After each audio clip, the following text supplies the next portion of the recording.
So, ayan na nga, 'di ba?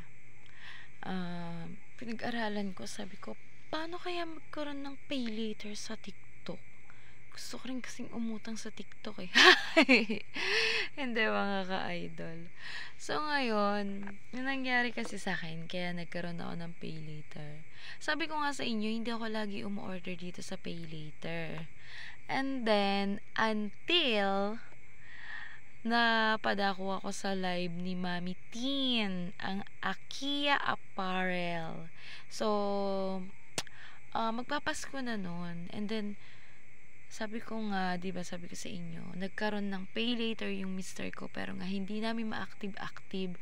Nakailang pasa na ako, hindi siya inaaprubahan. And then ngayon nga, last December, naging active ako sa Toktik ng pag-order kasi nga nakilala ko nga si Mami Tin, ang Akia Apparel. So, kids wear yung tinda nila kasi doon. Syempre magpapasko, kailangan ng baby ko, tapos yung pamasko sa mga inaanak, doon ako sa kanya bumili kasi napakamura, alam nyo yun, lalo kapag sale, 100 pesos, ternuhan, ay naku, sinasabi ko sa yung mga ka-idol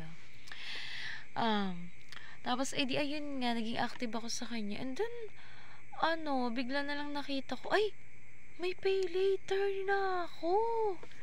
Sabi ko ganun, pagkakita ko, uy, may pay later.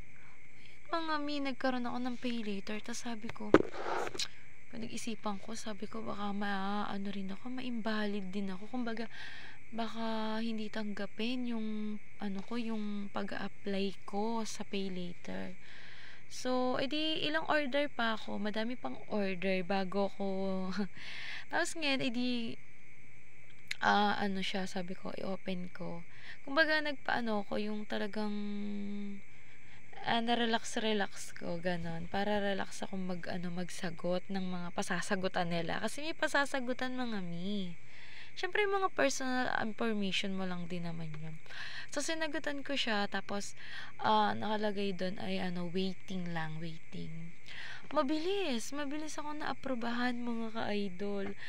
Pasa lang ako ng ID, tapos picture, mga ganun, selfie. And then, natuwa naman ako kasi alam nyo kung magkano kagad yung offer nila sa akin. 5,000, mga ka-idol. So, ganun, 5,000 kaagad. Tapos nun, hindi syempre, magpapasko. Ang ginawa ko, inutang ko na lang siya ng inutang. Tapos nung may pambayad naman ako, pero inutang ko na lang muna siya ng inutang. Ganun nga kasi kami yung mga technique doon. Uutangin mo muna siya. Kahit na may pambayad ka, utangin mo muna. Tapos pagdating ng parcel, kung gusto mo na bayaran agad, okay lang. Tapos utangin mo ulit, bayaran mo ulit. Ganun lang, mga ka-idol. Para tumaas yung inyong credit. Ayun nga, inutang-utang ko, ganun. Tapos, nung, di nabayaran ko na ulit. Tapos, inutangan ko ulit.